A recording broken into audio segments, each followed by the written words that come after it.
కాళేశ్వరం అవినీతిపై రేవంత్ ప్రభుత్వం ఫోకస్ పెట్టింది. మేడిగడ్డ కుంగుబాటుపై విజిలెన్స్ విచారణకు ఆదేశించింది. ఇరిగేషన్ ఈఎంసీ కార్యాలయంలో విజిలెన్స్ తనిఖీలు కొనసాగుతున్నాయి.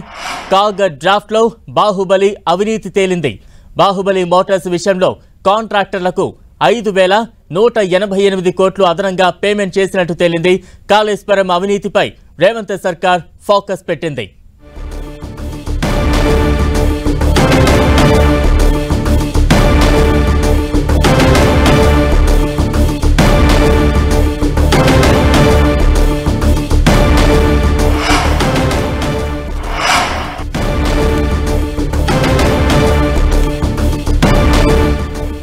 కాళేశ్వరం అవినీతిపై రేవంత్ ప్రభుత్వం ఫోకస్ పెట్టింది. మేడిగడ్డ కుంగుబాటుపై విజిలెన్స్ విచారణకు ఆదేశించింది. ఇరిగేషన్ ఈఎన్సీ కార్యాలయంలో విజిలెన్స్ అధికారులు తనిఖీలు చేపడుతూ ఉన్నారు. కాగ్ డ్రాఫ్ట్ లో బాహుబలి అవినీతి బయటపడింది. బాహుబలి మోటార్స్ విషయంలో కాంట్రాక్టర్లకు 5,188 కోట్లు అదనంగా పేమెంట్ చేసినట్టు తేలింది. కాళేశ్వరం అవినీతిపై రేవంత్ సర్కార్ ఫోకస్ పెట్టింది. దీంతో అవినీతి విషయాలు బయటకు వస్తున్నాయి. మొత్తంగా కాళేశ్వరం అవకతవకలపై విజిలెన్స్ అధికారుల సోదాలు కొనసాగుతున్నాయి. తాజా అప్డేట్స్ అందించేందుకు మా ప్రతినిధి కొండల్ సిద్ధంగా ఉన్నారు. కొండల్,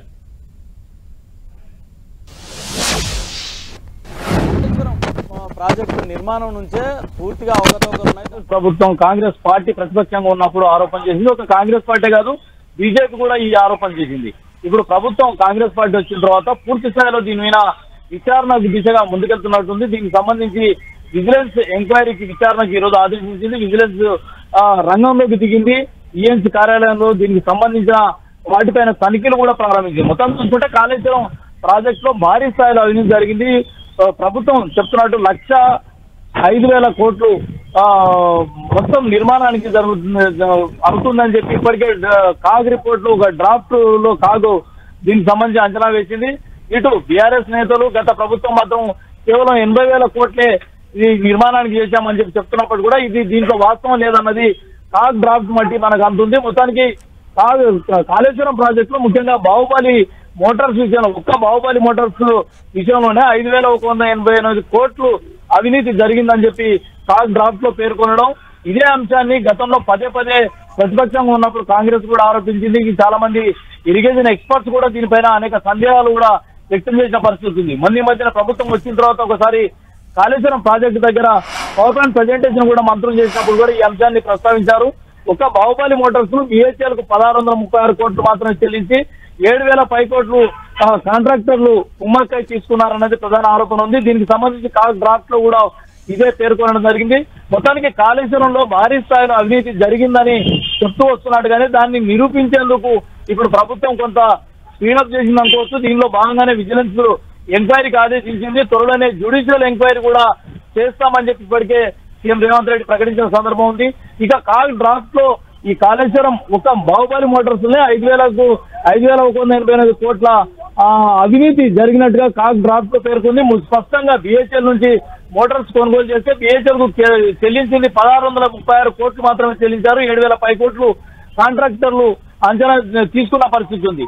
దీంతో పాటు అసలు ప్యాకేజీల పరంగా చూసుకుంటే చాలా విచిత్రాలు ఉన్నాయని కాగ్ డ్రాఫ్ట్ లో పేర్కొనడం జరిగింది. కాగ్ ఏదైతే ప్యాకేజీలో 12 అదేవిధంగా 18, 20 ప్యాకేజీల్లో అసలు టన్నల్ వరకు తక్కువగా ఉన్న పొడవు తగ్గినప్పటికీ కూడా విస్తీర్ణం తగ్గినప్పటికీ కూడా ఎక్కడ అంచనాలు ఎస్టిమేషన్ లో ఏం చేశారో అదే డ్రా చేశారన్నది ప్రధానంగా డ్రాఫ్ట్ లో చెప్తున్న పరిస్థితి. మొత్తం చూసుకుంటే కాళేశ్వరం అవినీతిని ప్రజల ముందుకు తీసుకురావడమే దిశగా ప్రభుత్వం అయితే ముందుకెళ్తున్నట్టుంది. దీనిపైన సమగ్ర విచారణ చేయడం ద్వారా ప్రజలకు వాస్తవాలు ఏం జరిగాయి, నిజానిజాలు ఏం జరిగాయి అన్న దానిపైన దృష్టి పెట్టింది. ఇప్పుడు మేడిగడ్డ పియర్స్ కుంగుబాటుకు సంబంధించి విజిలెన్స్ విచారణకు ఆదేశించింది. దీనిలో భాగంగానే ప్రస్తుతం విజిలెన్స్ అధికారుల తనిఖీలు కొనసాగుతున్నాయి. బలరాం, కొండలు ఈ సోదాలు ఏ ప్రాంతాల్లో జరుగుతున్నాయి? మొత్తం ఎన్ని బృందాల అధికారులు ఈ సోదాల్లో పాల్గొన్నారు?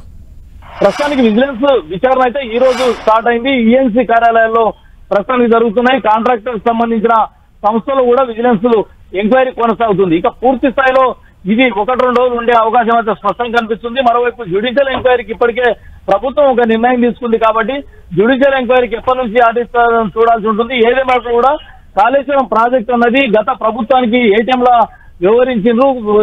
చాలా కోట్ల అవినీతి జరిగిందన్నది ఆరోపణ చేసిన పరిస్థితి మనం చూసాం. రాజకీయ విమర్శలు, రాజకీయ పార్టీలు అప్పుడు ప్రతిపక్షంలో ఉన్న కాంగ్రెస్ అనుకోండి, బీజేపీ అనుకోండి, రెండు కూడా ఆరోపణ చేశాయి. దానికి అనుగుణంగానే సాగు డ్రాఫ్ట్ లో పేర్కొన్న అంశాలు చూస్తే కూడా దీనికి బలం చేకూర్చే విధంగా ఉన్నాయనడంలో ఎలాంటి ఇది లేదు. కాబట్టి ఒక్క బాహుబలి మోటార్స్ విషయంలోనే కాళేశ్వరం ప్రాజెక్ట్ లో బాహుబలి మోటార్స్ ఉన్నవి అత్యంత ప్రత్యేకం. ప్రపంచంలో ఇప్పటి వరకు ఏ ఇరిగేషన్ ప్రాజెక్ట్ లో కూడా లేనంత సామర్థ్యంతో కూడిన బాహుబలి మోటార్స్ బిగించామని గత ప్రభుత్వం చెప్పింది, బిగించింది కూడా. కాకపోతే దాంట్లో జరిగిన అవినీతి అన్నది అంతే భారీ స్థాయిలో ఉందన్నది ఇప్పుడు ప్రభుత్వం చెప్తుంది. దాన్ని బయట పెట్టేందుకే, దాన్ని ప్రజల ముందు తీసుకొచ్చేందుకే ఈ జ్యుడిషియల్ ఎంక్వైరీ విచారణకు ఆదేశించడంతో పాటు అసలు కాళేశ్వరం నాణ్యత పైన కూడా అనేక అనుమానాలు ఉన్నాయన్నది ప్రధానంగా ప్రభుత్వం భావిస్తుంది. ఇప్పటికే మేడిగడ్డ ప్రధాన కాళేశ్వరానికి ప్రధాన బ్యారేజీగా ఉన్న మేడిగడ్డలోనే పియర్స్ కుంగుబాటు జరగడం అన్నది ఇదంతా ఒక ప్రాజెక్టు నిర్మాణానికే ఒక పెద్ద అత్యంత ప్రమాదంగా భావించాల్సి ఉంటుంది. కాబట్టి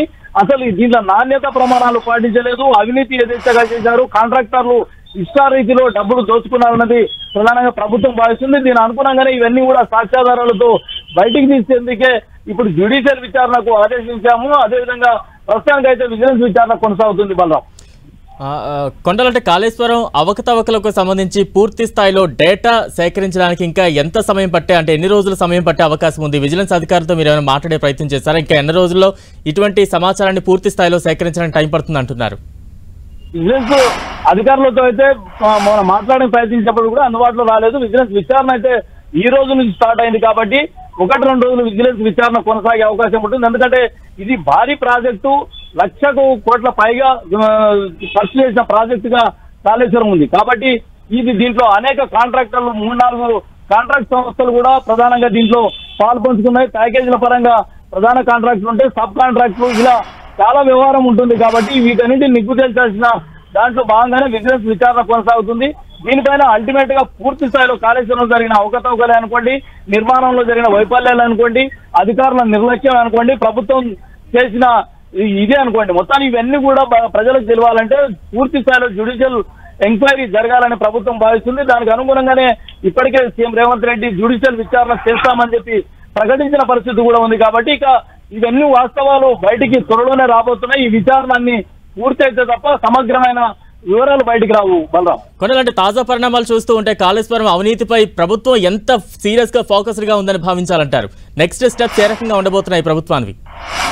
ఖచ్చితంగా ఈ స్టెప్ అంటే చాలా సీరియస్ స్టెప్ గానే భావించాల్సింది. ఎందుకంటే కాళేశ్వరంలో జరిగిన అవినీతి అన్నది గతంలో ప్రతిపక్షంగా ఉన్న కాంగ్రెస్ పార్టీ ప్రధాన అస్త్రంగా ఉన్నది. ఎందుకంటే ప్రాజెక్ట్ అన్నది భావితరాలకు ఉపయోగపడేలా ఉండాలి. ఒక దశాబ్దాల కాలాల పాటు, శతాబ్దాల కాలాల పాటు ప్రజలకు సేవలు అందించాల్సిన పరిస్థితి ఉంది. కాకపోతే అలాంటి భారీగా నిర్మించిన ప్రాజెక్టులోనే అవకతవకలు జరగడం, సంవత్సరంన్నర తిరగక ముందే పియర్స్ కుంగుబాటు, ఏదైతే పిల్లర్స్ కుంగడం అన్నది అత్యంత ప్రమాదం. ఇది ఎట్టి పరిస్థితుల్లో దీన్ని సహించేది లేదన్నది కాంగ్రెస్ ప్రభుత్వం చెప్తుంది. ముఖ్యంగా దీనికి అనుగుణంగానే సీఎం రేవంత్ రెడ్డి గత ఎన్నికల ప్రచారంలో చేశారు. తాము అధికారంలోకి వస్తే కాళేశ్వరంలో జరిగిన పూర్తి అవినీతిని బయటికి తీస్తాం, ప్రజల ముందు ఉంచుతామని చెప్పి ప్రధాన హామీ కూడా ఇచ్చిన పరిస్థితి ఉంది. అప్పుడు కాంగ్రెస్ పార్టీ కాదు, బీజేపీ కూడా ఎన్నికల హామీలో ఇది ప్రధాన అస్త్రంగానే వాడుకుంది. సాక్షాత్తు ప్రధానమంత్రి నరేంద్ర మోడీతో పాటు కేంద్ర మంత్రులు అందరూ కూడా కాళేశ్వరం ప్రాజెక్టు అన్నది గత ప్రభుత్వానికి ఏటీఎం లా పనిచేసింది అన్నది ప్రధానమైన ఆరోపణ చేసిన పరిస్థితి. ఇవన్నీ కూడా ప్రజలు మరవలేదు. కాబట్టి ప్రజలకు ఇవన్నీ కూడా ఏం జరిగాయి అన్నది వాస్తవాలు తెలుపుతాం ఖచ్చితంగా. దీనికి సంబంధించి సమగ్రమైన విచారణ జరిపేందుకే జ్యుడిషియల్ ఎంక్వైరీకి ఆదేశిస్తున్నామని చెప్పి సీఎం రేవంత్ రెడ్డి ఇప్పటికే ఆదేశాలు జారీ చేశారు.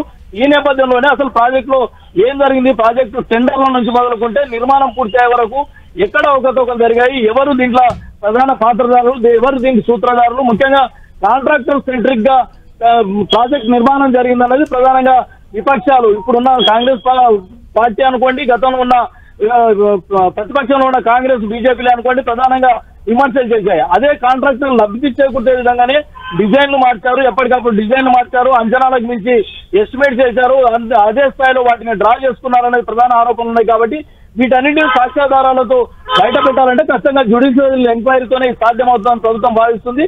దానికి అనుగుణంగానే జ్యుడిషియల్ ఎంక్వైరీ కూడా త్వరలోనే రంగంలో దిగబోతుంది. ప్రస్తుతానికైతే విజిలెన్స్ ఎంక్వైరీ కొనసాగుతుంది. బలరాం, కొండలంటే కాళేశ్వరంలో భాగమైన మేడిగడ్డ కుంగిపోవడం వెనుక డిజైన్లో లోపమా లేదంటే నిర్మాణంలో లోపమా అనేది పెద్ద ఎత్తున చర్చ నడుస్తూ ఉంది. ఆ దిశగా ఎటువంటి విచారణ ఫుల్ ఫోకస్డ్గా స్పీడ్గా కొనసాగే ఛాన్సెస్ ఉన్నాయంటారు? ఇది అత్యంత సీరియస్ గా తీసుకున్న సబ్జెక్ట్ గానే మనం చూడాల్సి ఉంటుంది. సీఎం రేవంత్ రెడ్డి మేడిగడ్డ బ్యారేజ్ కి సంబంధించి మేడిగడ్డ బ్యారేజ్ లో పిల్లర్స్ కుంగుబాటు అన్నది చాలా సీరియస్ గా ప్రస్తావించారు. గత ఎన్నికల సమయంలోనే ఇది జరిగిన నేపథ్యం ఉంది. ఈ నేపథ్యంలోనే ముఖ్య సాక్షాత్ రాహుల్ గాంధీ సైతం మేడిగడ్డ దగ్గరికి పర్యటనకు వెళ్లారు. అక్కడ ఉన్న పరిస్థితులను సమీక్షించారు. ఈ నేపథ్యంలోనే అత్యంత సీరియస్ టాపిక్ గా సీరియస్ టాస్క్ గా మేడిగడ్డ ఇప్పుడు ప్రభుత్వం ఉందనుకోవచ్చు. దానికి అనుగుణంగానే ఈ రోజు విజిలెన్స్ ఎంక్వైరీ చేస్తున్నారు.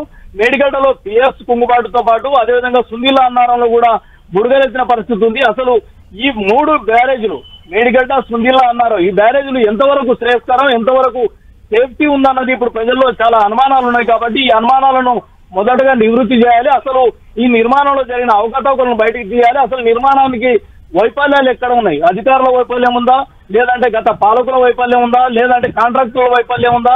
అసలు కాంట్రాక్టులు చెప్పినంత ప్రభుత్వం విన్నదా, లేకపోతే ప్రభుత్వం చెప్పినట్టు కాంట్రాక్టులు చేశారా అన్నది కూడా పూర్తి స్థాయిలో నిజాలు నిగ్గుతేల్చాల్సిన అవసరం ఉంది. కాబట్టి ఈ జ్యుడిషియల్ ఎంక్వైరీతోని ఇవన్నీ కూడా బయటకు తీసుకురావాలని భావిస్తుంది. అందుకే మేడిగడ్డ అన్నది కాళేశ్వరం మొత్తం ప్రాజెక్ట్ లో అది ఫస్ట్ స్టెప్ గా మేడిగడ్డ ఉంటుంది. మేడిగడ్డ నుంచే వాటర్ లిఫ్ట్ అవుతుంది. కాబట్టి అత్యంత ప్రధానమైన మేడిగడ్డ ఉంది కాబట్టి దానిపైన ఇప్పుడు పూర్తి స్థాయిలో విచారణ దిశగా ప్రభుత్వం అడుగులేస్తాం court. Right, thank you Kondal.